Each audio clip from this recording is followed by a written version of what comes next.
काय मांसाहार सुरू केल्यास आपल्या शरीरातील देवता कशा चालवून घेतात? समुद्र मंथनात देवानी अमृत आपल्या जागी ठेवून मद्य आणि मांसाहार दैत्यांना दिला तर सहजीवी कसा पार होऊ शकतो? कृपा करून समजून सांगा. आता हे बघा, हा प्रश्न मांसाहाराचा नेहमीच समोर येऊन उभा राहतो. त्यांचं असं म्हणणं आहे की जर मांसाहार केला तर सर्व देवता ज्या आहेत त्या नाराज होतात. कोणत्या देवतांनी मांसाहार केला नाही ते मला सांगणे.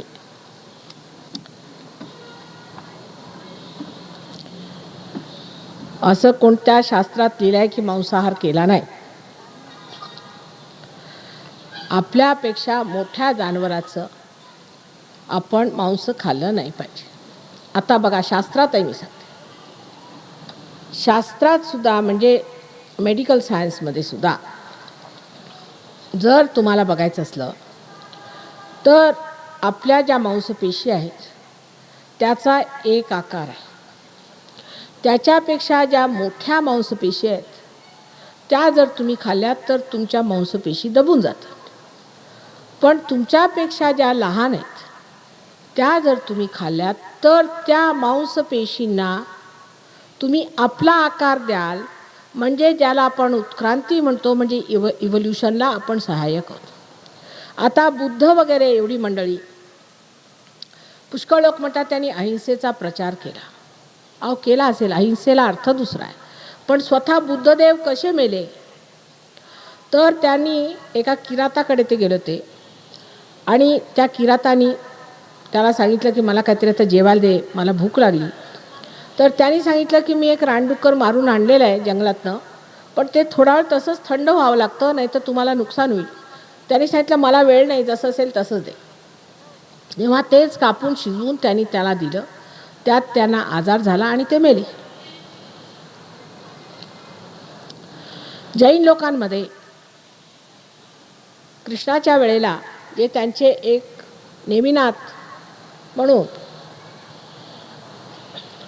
तीर्थंकर होते, तोपर्यंत सगळे मांसाहार करत होते आणि त्यांच्या लग्नामध्ये पुष्कळशे प्राणी आणले गेले आणि ते त्यांच्या समोर मारले गेले. त्यांना उपरती झाली म्हणून त्यांनी सांगितलं की मांसाहार करूच नाही. ही उपरती पुष्कळांना होते, जे मांसाहार करतात त्यांनाही कधी होऊ शकते. ती एक त्यांना त्यावेळा क्षणिक अशी वाटलं की मांसाहार करू नये, म्हणून त्यांनी असं ठरवलं की मांसाहार करायचा नाही. त्याची सीमा आता अशी गाठली जैन लोकांनी की पुष्कळ ठिकाणी जैन लोक बाथरूममध्ये जात नाहीत, पण पहाडावर जातात, मुंबईत सुद्धा, कारण त्यातले किडे मारायचे नसतात. दुसरं जैन लोकांचं एक असं आहे की एका ब्राह्मणाला घ्यायचं आणि त्याला एका झोपडीत बंद करायचं आणि त्याच्यात गावातले सगळे ढेकूण आणून तिथे जमा करायचे आणि त्यांनी सगळं रक्त प्यायचं त्या ब्राह्मणाचं. आणि रक्त पिऊन जेव्हा सगळे ढेकूण जमिनीवर पडतील अगदी तरबेज होऊन, तेव्हा मग त्या ब्राह्मणाला पैसे देऊन सुट्टी द्यायची. हे त्यांचं म्हणजे शाकाहारी जेवण, याच्याबद्दल ते एवढं सांगतात. त्यावेळेला नेमिनाथांना उपरती झाली, हे सगळं माहिती आहे लोकांना. त्यावेळेला त्यांनी सांगितलं की मला हे खायचं नाही आहे आणि याची मला उपरती झाली. पण माणसांना मात्र खाऊ शकतात. आता आपल्याकडे असे पुष्कळशे बिझनेसचे अशी लोक आहेत की जे अगदी कांदा लसूण सुद्धा खात, पण एखाद्या माणसावर जर कर्ज असलं तर त्याच्या मुलाबाळांना त्याला घराच्या बाहेर फेकायला ते कमी करणार नाहीत. तुम्हाला आश्चर्य वाटेल की हिटलर हा व्हेजिटेरियन होता आणि जेवढे गुरु आहेत रजनीशपासनं वरपर्यंत सगळे व्हेजिटेरियन आहेत. याचा पडताळा आपण द्यावा. मांसाहार केलाच पाहिजे ही गोष्ट नाही, पण आपल्यापेक्षा जे कमी उंचीचे असे प्राणी आहेत ज्यांना अशा लोकांनी जर खाल्लं संतुलनात, म्हणजे फॉरेनच्या लोकांना मी सांगते की तुम्ही व्हेजिटेरियन, कारण त्यांनी फार खाल्लेलं आहे. पण हिंदुस्थानातले लेचेपेचे जीव ज्यांच्या मसल्सला काही ताकद नाही, ते काय उद्या तलवारी धरणार आहेत काय? आणि ते शिवाजी महाराज खात होते मांसाहार, तर त्यांचा आत्मसाक्षात्कार कुठे गेला? अहो, शरीरात काहीतरी ताकद तर पाहिजे सहयोग करण्यासाठी. आम्ही सहयोगात पाहिलं की जे अगदी व्हेजिटेरियन लोक असतात आणि ज्यांच्यामध्ये प्रोटीनचं अन्न कमी असतं त्यांची लेफ्ट नाभी धरते. निदान प्रोटीन तरी त्यांनी खाल्लंच पाहिजे असं मी त्यांच्यावरती जबरदस्ती करते. मग ते कसे खा, व्हेजिटेबल्समधले खा, पण मांसाहार केलाच पाहिजे असं मी म्हणत नाही. पण कुणी मांसाहार करतो म्हणून तो आत्मसाक्षात्कारी नव्हे हे म्हणणं चुकीचं आहे आणि त्याची आम्ही सिद्धता देऊ शकतो. म्हणजे हे कशासाठी की मग त्याच्यात तेवढेच ब्राह्मण वाचतील जे मांसाहार करत नाहीत किंवा जैन किंवा थोडे मारवाडी. बाकी सगळे गेले कामातनं. त्यात मग मोहम्मद साहेब गेले, त्यात मग क्राइस्ट गेले, त्यात मग बुद्ध गेले, त्याच्यामध्ये मग इतर जेवढे असे लोक झाले ते सगळे गेले. राम गेले, कृष्ण गेले, सगळे गेले.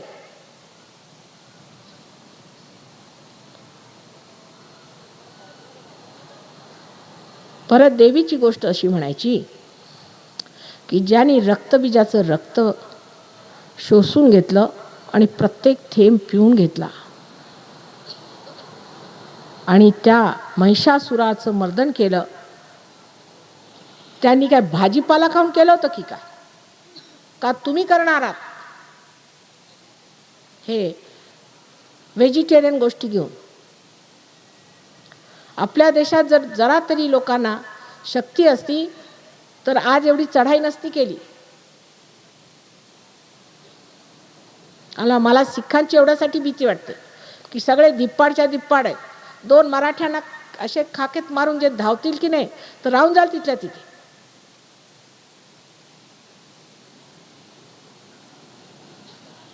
नसत्या गोष्टी घेऊन बसायचं. आजपर्यंत मी तरी कोणत्या अशा माणसाला पाहिल्या नाही तो मांसाहारी आहे किंवा तो शाकाहारी आहे म्हणून त्यांच्यात काही विशेष फरक असतो. दोन्ही एका माळेचे मणी. सहयोगामध्ये दारू प्यायची नाही असे आम्ही सांगत नाही, पण लोक पितच नाहीत कारण ते आपल्या विरोधात बसतं, चेतनेच्या विरोधात बसतं. पण जैन लोक इतकी दारू पितात तुम्हाला आश्चर्य वाटेल. लंडनला जैन लोक इतकी दारू पितात म्हणजे आश्चर्य वाटतं. आणि बायकांचा छंद भयंकर आहे त्या लोकांना आणि व्हेजिटेरियन आहे.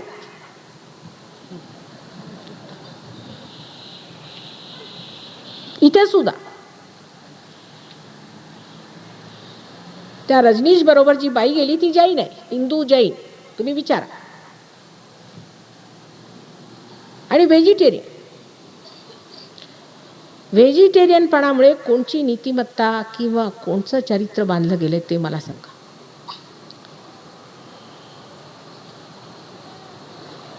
आज काही सहयोगी आहेत ते मांसाहारही करतात आणि काही नाही करत, तसं आहे. त्याबद्दल आमचा प्रतिबंध नाही, पण आपल्यापेक्षा मोठ्या जनावरांचं खायचं नाही, तरी नुकसान. अहो ह्या कोंबड्यांना आणि बकऱ्यांना बचावून त्यांना का मी आता आत्मसाक्षात्कार देणार आहे?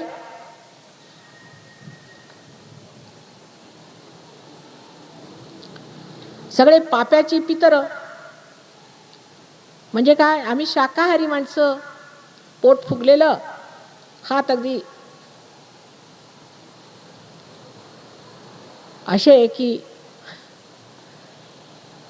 वाटतं कुठून तरी लटकवून ठेवलेले आहेत असे 2 सापळे. अशा लोकांच्यानी कामं होणार आहेत का?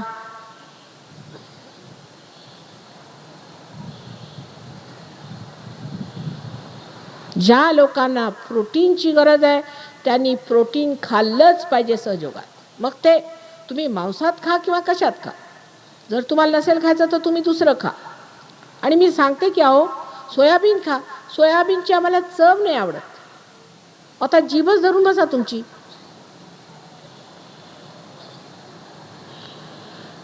जे तुमच्यामध्ये असंतुलन आहे तुमच्या खाण्यामध्ये त्याचं संतुलन गाठण्यासाठी जे करायचं ते केलं पाहिजे. आणि दारू ही चेतनाच्या विरुद्ध जाते हे काही सांगायला नको आपल्याला. आणि दारू आपोआप सुटते. त्यावर ख्रिश्चन लोक मला म्हणतात की ख्रिस्तानी लग्नामध्ये दारू बनवून लोकांना पाजली. असं का म्हटलं? कशावरून? तर म्हणे की असं आहे की वाईन त्यांनी पाण्याची वाईन बनवली आणि लोकांना पाजली. अहो दारू बनवायला निदान तरी 1 महिना लागतो. सडवायला ते सडवल्याशिवाय ती दारू बनते का? त्यांनी तत्क्षण जे द्राक्षाचा असं म्हणजे द्राक्षरस जसा करतात तशा त्यालाही वाईनच म्हणतात त्या भाषेत. त्यांनी जसा काही द्राक्षाचा रस असावा असंच ते पाणी करून दिलं. तर ती म्हणे दारू, म्हणून आम्ही ख्रिश्चन लोक सगळे दारू पिणार, आम्हाला दारू अलाउड आहे. असं ख्रिस्त करेल का? ज्या दारूला बनवायला कमीत कमी 1 महिने लागतात त्यांनी तत्क्षणच ती दारू बनवून दिली. तर तुम्ही इकडे मांसाहारावर बसले राहा आणि ते तिकडे दारूवर बसलेले आहेत. तुम्ही व्हेजिटेरियन बनवून राहा आणि ते तिकडे ते दारू पिऊन झिंगलेत. माझं असं म्हणणं नाही, ज्यांना नसेल खायचं त्यांनी खाऊ नये, पण प्रोटीन हे खाल्लंच पाहिजे. आपल्या मुलांनाही प्रोटीन दिलं पाहिजे. कशी मुलं दिसतात, अनेक रोग होतात त्यांना प्रोटीन शिवाय.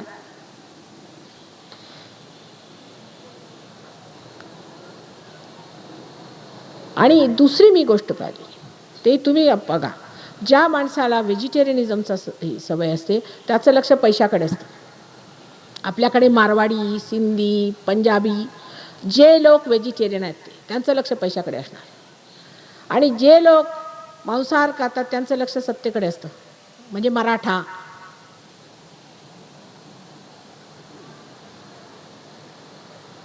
तेव्हा संतुलनात यायला पाहिजे. मराठ्यांनी भाजीपाला खावा आणि ब्राह्मणांनी मांसाहार केला तर बरोबर.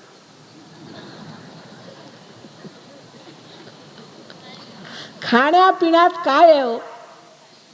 इतकं लक्ष खाण्यात हिंदुस्थानातच लोकांचं जास्त आहे, दुसरीकडे इतकं नाही. तू काय खाल्लंस सकाळी व दुपारी काय खाल्लंस हीच एक चर्चा. आणि आपल्याकडे बायका फार हुशार आहेत. असा चमचमीत स्वयंपाक करायचा की नवरा घरी आलाच पाहिजे, जातो कुठे.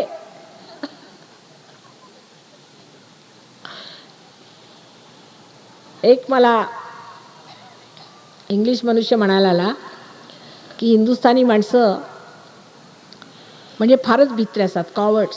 म्हटलं झालं काय? नाही म्हणे, त्यांना स्वयंपाक करता येत नाही म्हणून ते डिवोर्स करत नाहीत बायकांना. म्हटलं वारे वा, काय डोकं आहे माणसाचं. पण खरोखर आपल्या पुरुषांना येते आणि बायका फार हुशार आहेत. हे आवडतं ना मग ते आवडतं, ते जिभेला धरून आहेत त्या तुमच्या. मग त्यात हे चोचले. खाण्याचं काय महत्त्व एवढं? तुम्ही जर मला आज विचारलं तुम्ही काय जेवला आज, तर मला माहिती नाही. जेवले की नाही हे माहिती नाही आणि जेवणार की नाही हेही माहिती नाही. तरी चांगली आहे ठसठशीत. एवढं खाण्याचं काय महत्त्व आहे लोकांना? आणि खाऊन पिऊन कुणी शुद्ध झालेला मी तरी पाहिलेला नाही. आता व्हेजिटेरियन लोकांना होणारे रोग ते समजून घ्यावे. व्हेजिटेरियन लोकांना भूत लवकर पकडतात. पहिली गोष्ट, वेडे होण्याची लक्षणं जास्त असणार आकड्या व्हेजिटेरियन लोकांना येणार. त्यातून जे मेलायटिस वगैरे असे रोग असतात, जे मसल्सचे रोग असतात ते होतात. Parkinson's disease. तसेच मांसाहार जास्त करणाऱ्यांचे पण रोग आहेत. कोणतेही अति करण्याची गरज नाही, संतुलनात राहिलं पाहिजे. तेव्हा माणसाला मारलं तर काय हरकत नाही, पण जानवराला मारलं म्हणजे पाप, ही अशी भावना नाही. आधी आपापसातलं प्रेम करा, मग बघू प्राण्यांचं प्रेम.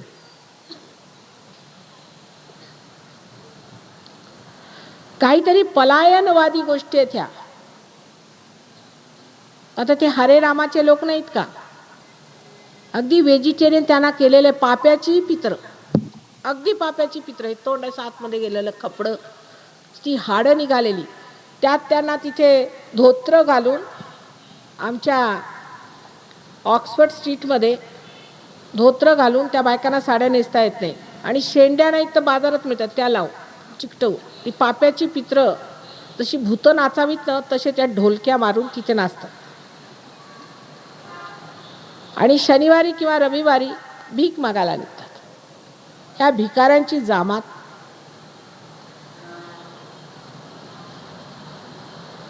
आणि फक्त काय की आम्ही व्हेजिटेरियन आहोत. अहो आमच्या देशात सगळेच व्हेजिटेरियन खाणं आम्हाला महाग पडतं दुसरं खाणं.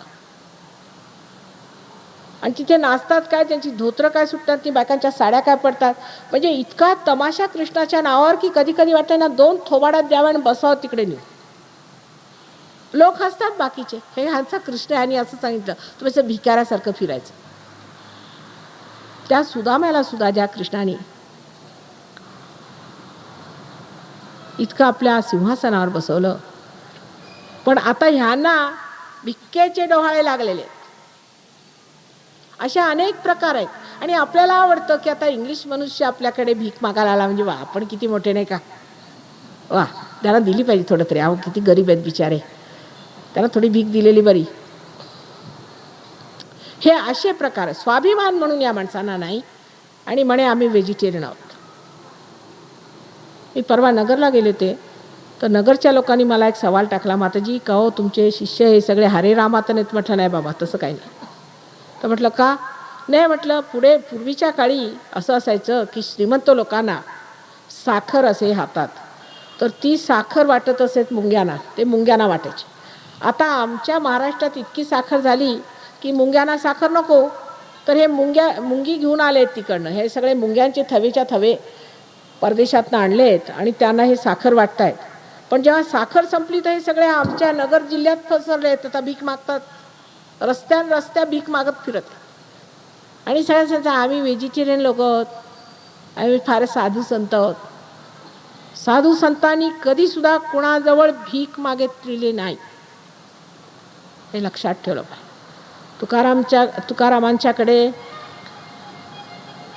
स्वतः शिवाजी महाराज आले, सगळे दागिने सगळं घेऊन आले, त्यांच्या बायकोला सगळे घातले दागिने, ते सगळे श्री संत तुकारामांनी परत केले. जो संत असेल तो कुणाकडे भीक मागणार नाही. म्हणजे सर्व जातींनाच नष्ट करण्यासाठी म्हणून असं व्हेजिटेरियनिझम काढून टाकलेलं आहे. गोरा कुंभार गेले, तुकाराम गेले, सगळे लोक गेले याच्यातनं पार.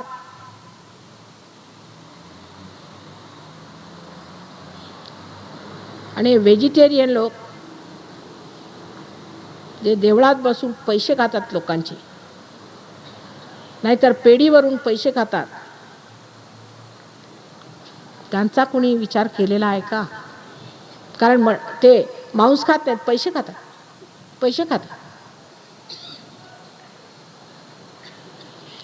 नसत्या गोष्टी डोक्यात भरून जे लोक आलेले आहेत त्यांना सहयोग प्राप्त होणार नाही.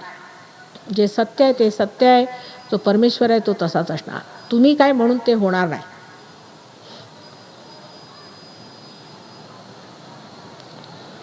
ही काहीतरी खुळं आहेत आणि या खुळांच्या मागे लागायचं नाही. आपल्या जेवणामध्ये संतुलन असायला पाहिजे, आपली तब्येत छान राहिली पाहिजे, मनुष्य दिसायला कसा अगदी राजबिंडा दिसला पाहिजे. तसंच आपल्यासारखेच ख्रिश्चन सुद्धा लोक आहेत. ख्रिश्चन लोकांचा दुसरा मूर्खपणा मी तुम्हाला सांगते की ख्रिस्ताला नुसता असा जागसा काही तो हाडांचा सापळा असतो ना, तसे करतात. हाडांचा सापळा तो ख्रिस्त. पण आपण जर रोमला गेला आणि तिथली जिथे व्हॅटिकन म्हणून आहे तिथे पाहिलं तर मायकेल अँजेलोचे तुम्ही चित्र बघा, ख्रिस्ताचे काय राजबिंडा असा मसल त्याचे निघालेले, असा उभा राहून तिथे आज्ञाचक्रावर सगळ्यांना इकडे फेक तिकडे फेक, कसा राजासारखा उभा आहे. एवढे त्याचे दंड आहेत ते, आणि त्याच्याच खाली हा सापळा ठेवलेला. मी म्हटलं या पोपला सांगा की एवढा मोठा त्याने जो क्रॉस उचलून नेला होता तो तुझ्या खांद्यावर घेऊन जा की, असा ख्रिस्ताला दाखवायचं. म्हणजे काहीतरी मेलेला अगदी टीबीचा पेशंट असा ख्रिस्त दाखवायचा. म्हणजे सगळ्यांनी ती दया करायची त्याची. अहो जो सर्व दयेचा स्रोत आहे त्याच्यावर दया करायला काढली या मूर्खांनी. नुसती विटंबना आहे. नंतर हे जैन एवढे मोठे व्हेजिटेरियन म्हणतात आणि एवढ्या मोठ्या महावीराला असं नग्न करून दाखवतात, त्यांना लाजा नाही वाटत? मोठे व्हेजिटेरियन आहेत.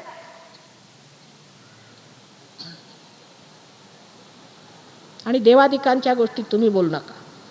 देवादिकांना जे शोभेल, त्यांना आवडेल, ते सहयोगानंतर कळेल. अजून तुम्ही आतमध्ये तर या. नसत्या गोष्टींना डोक्यावर घेऊन आपण आपलं तर खोबरं करूनच घेतलं आहे, पण या तुरुंगामध्ये संबंध देशाला अडकवून ठेवलेले आहे. आज मी एवढ्यासाठी बोलले की पुष्कळशे रोग माझ्याकडे अंजायनाचा रोग घेऊन आले गृहस्थ एक, आणि त्यांचा अंजायना बरा केल्यावर ते हे म्हणतात की माताजी मांसाहाराला परवानगी देतात म्हणून मी सहयोग करत नाही. मग तुमचा अंजायना कशाला ठीक करून घेतला तू?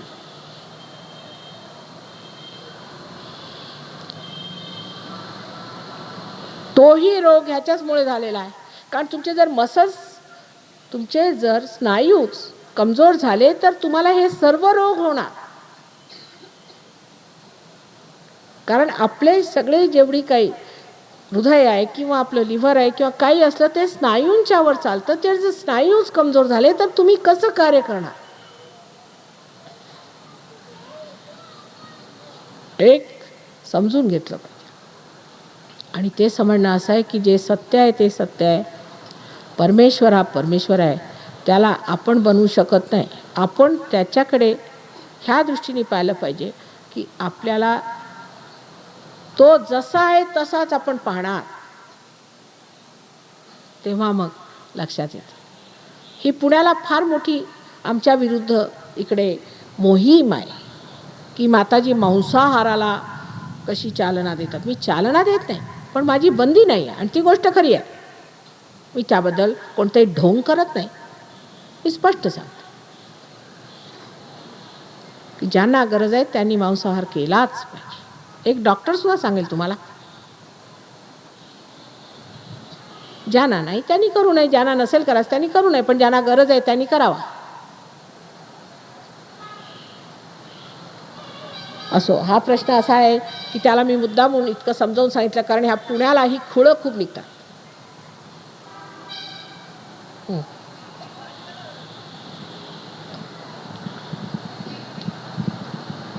सहयोग आणि नवग्रहांचा काय संबंध आहे? सहयोग आणि नवग्रहांचा काय संबंध आहे तो आता विषय मोठा आहे, तेव्हा आपण या सहयोगात मी सगळं समजून सांगेन. अत्यंत जवळचा संबंध आहे.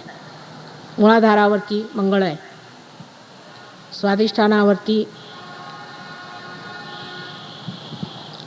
मर्क्युरीला बुध आहे, नाभीवरती गुरु आहे, हृदयावरती शुक्र आहे, विशुद्धीवरती शनी आहे, आज्ञावरती रवी आहे, सहस्रारामध्ये चंद्र आहे. आता असं आहे की प्रश्न लांबू नये. आज शेवटला दिवस आहे, तेव्हा सगळ्यांनी साक्षात्कार घ्यावा आणि घरी जावं. आता याचा अर्थ असा नव्हे की जे व्हेजिटेरियन आहेत किंवा जे नॉन व्हेजिटेरियन आहेत त्यांना साक्षात्कार होणार नाही. तुम्ही कसेही असे नात का तुम्हाला एकदा ढकलून टाकते तिकडे. काही तुमचं असे ना का मागचं सगळं सोडून तुम्हाला मी एकदा तिकडे ढकलून टाकते, मग बघूया पुढे काय होतं ते. आधी मी हियाच करून आले. काही तुम्ही कर्म केली असतील तरी काय हरकत नाही, विसरून जा, ते सगळं काढूनच टाकणार आहे मी. पण तुमची तयारी पाहिजे पलीकडे जायला. अजून एक पाय मगरीवर नको. बरं, आता प्रसन्न चित्त बसा. झाले का? कसलेच प्रश्न अशा ह्या प्रश्नाला काय अर्थ आहे?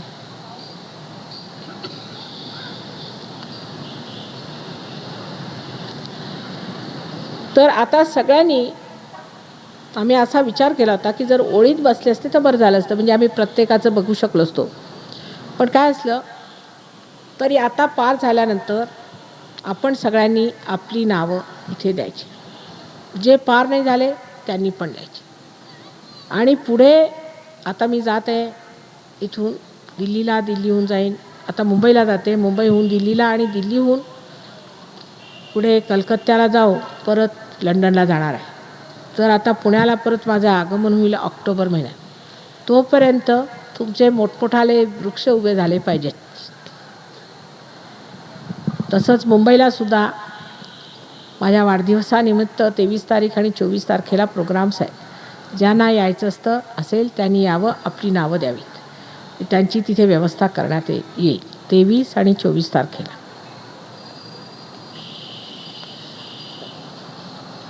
आता वर्ष पूर्ण होणार आहे, 64वं वर्ष सुरू होणार आहे, तेव्हा ते लक्षात घेऊन आता लवकर लवकर सगळ्यांनी मोठं झालं पाहिजे.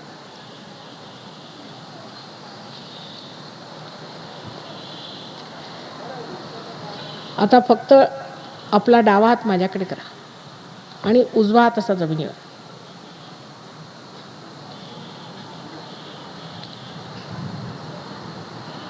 ज्या लोकांच्या पायात जोड आहेत त्यांनी फक्त काढून ठेवायचं. आज इतका जोर आहे की काही त्रास न होताच तुम्ही पार व्हा. आता हे संतुलन आहे. विशेष करून व्हेजिटेरियन लोकांना डावा हात माझ्याकडे आणि उजवा हात तिकडे पाहिजे. त्यांची डावी बाजू लंगडी असते किंवा पुष्ट असते किंवा असं म्हणा की ती शिथिल असते.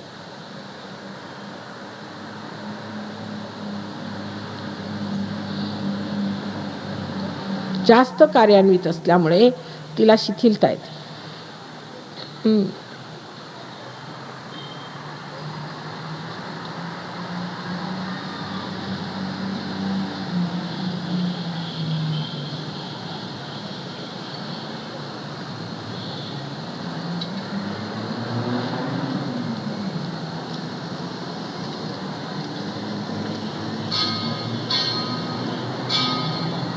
आता उजवा हात माझ्याकडे करायचा आणि डावा हात असा.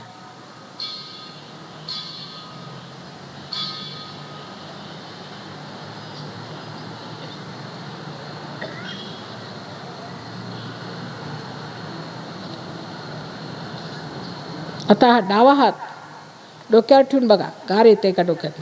असं वर 2 इंच 4 इंच असं येत आहे. आता डावा हात माझ्याकडे करा आणि उजव्या हाताने बघा.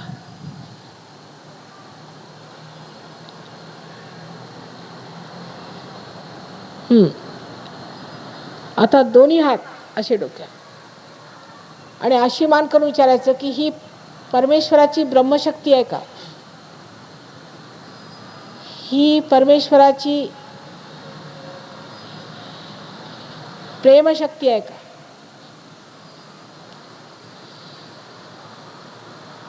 असे 3दा प्रश्न विचारा. आता हात खाली करा. बघा हातामध्ये गार येते का?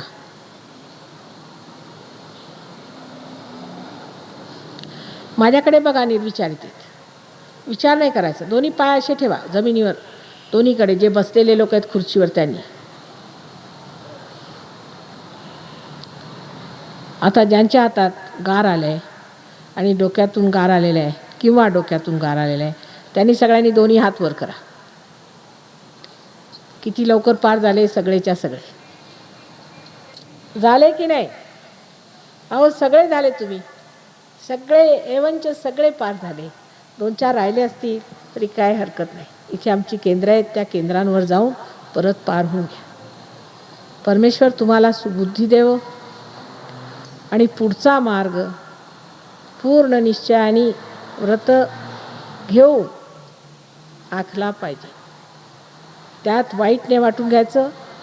जी मंडळी आधी सहयोगात आली आहेत त्यांना थोडी जास्त माहिती आहे, त्यांच्याकडनं ती माहिती जाणून घ्यायची आणि आपला मार्ग मोकळा करून घ्यायचा.